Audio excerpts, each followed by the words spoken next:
Итак, рассмотрим с вами шины сплинт. Слева гражданская шина оранжевого цвета, справа армейская. Принцип один и тот же. Это гибкие шины, которые можно приспособить для использования при любом переломе. Как это сделать, сейчас мы увидим. Итак, сделаем шину под перелом предплечья. Делается достаточно легко.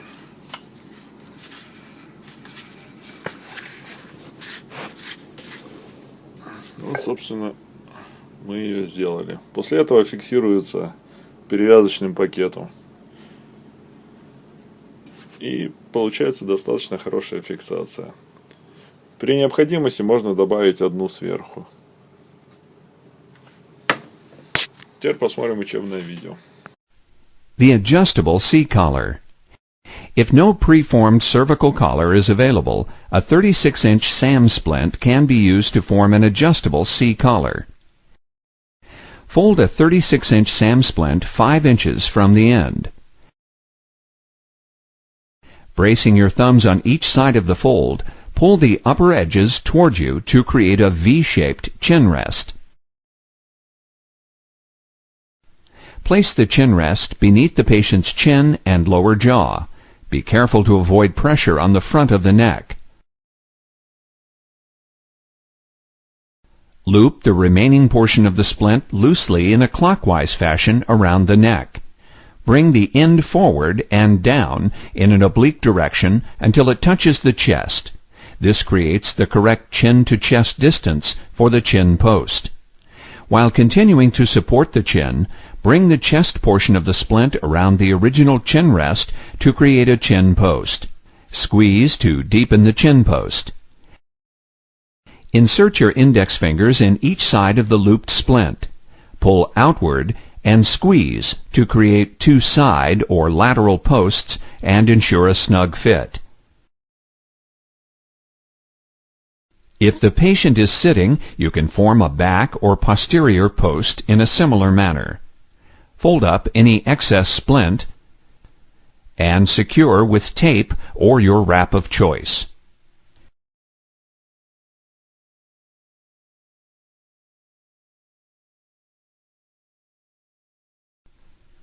The sugar tong splint. Fold the SAM splint in half. To obtain the correct length, use the patient's arm as a template. Place the folded splint around the elbow so the end of the top half stops at the knuckles. Fold the bottom half down, even with the top. Form the C-curve in each half. Extend the C-curve no farther than 2/3 the distance down each half. If you extend the curve farther, it will limit your ability to fold the splint around the elbow. Using your own right or left arm as a template, shape the splint to the wrist and forearm. Pad any bony prominences about the wrist and elbow, and fit the splint to the patient.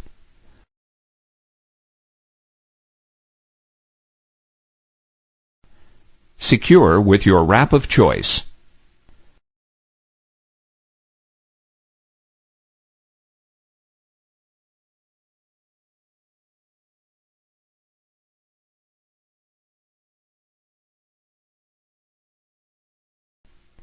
The T-beam wrist splint. Use the T-beam wrist splint when extra strength is needed.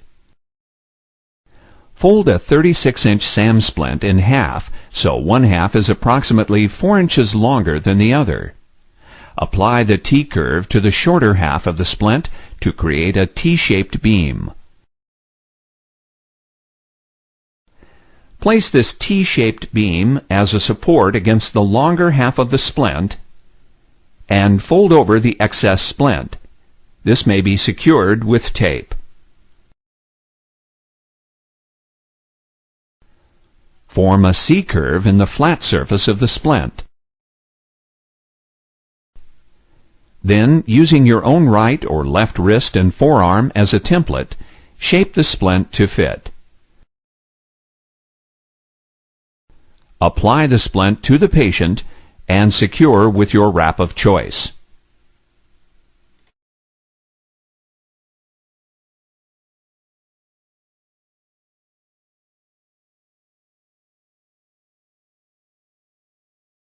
The short arm wrist splint. Roll the end of a 9-inch SAM splint over to provide comfort for fingers.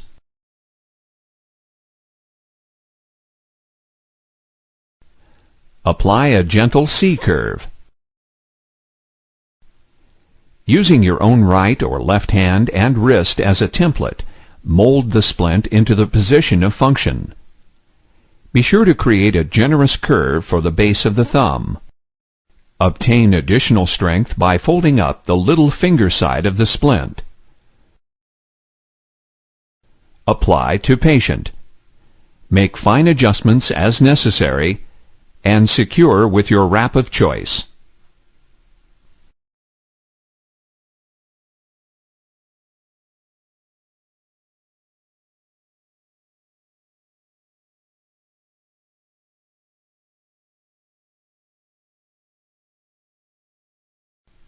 The ankle stirrup. If footwear is removed, or whenever the ankle is exposed, place padding above and around the bony prominences on each side of the ankle. Fold a 36-inch SAM splint to create 2 equal halves. Apply C-curves 2/3 of the distance down each half. Do not extend the curves farther, or they will stiffen the splint and limit your ability to fold it around the foot and ankle. Fold the stirrup splint around the foot and ankle.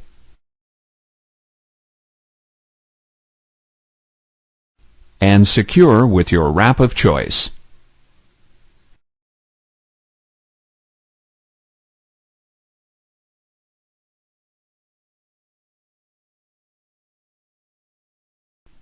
The knee immobilizer.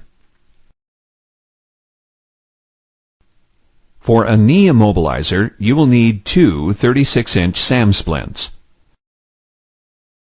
Fold a 36-inch splint in the center to create 2 equal halves. Spread the 2 halves to produce a fan-shaped splint, wider at the top for the thigh and narrower at the bottom for the calf. Apply tape to the top and middle portions of the splint to maintain the fan shape. Form a C-curve in the splint for strength and fit. Create a second fan-shaped splint.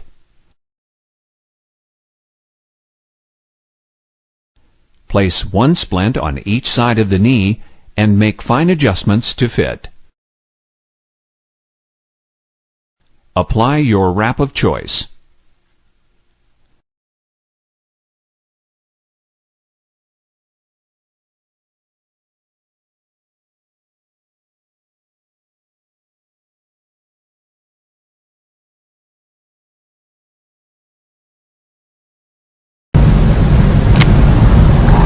Next, we're going to be doing a figure 8 splinting using a 36-inch SAM splint, SAM, to immobilize it. This is a rigid splint. For this one, we notice that the shoe is off. We also want to, when we put this piece on, we want to unroll the SAM splint all the way. And the first thing that we want to do is, if you want to kind of find the foot part, the center of it. Once we have that on there, basically what we're going to do is we're going to be doing a figure 8 across the top of the foot. Again, is try to mold it as tightly as possible. Again, just remembering that they do have an injury. Go ahead and hold that for me.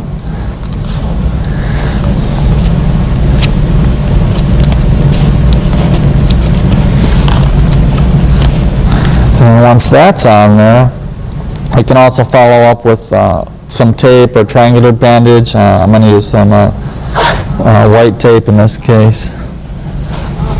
So again, you can trace the whole thing if you needed to, or just attach it where you needed to so it doesn't fall off. Again, you want to check the effectiveness of that. Make any adjustments that you need to make it more snug. Any gaps, you can just kind of pinch it to close the gaps. Next thing we want to do is we want to check our distal pulse, capillary reflow and sensation distal to the injury.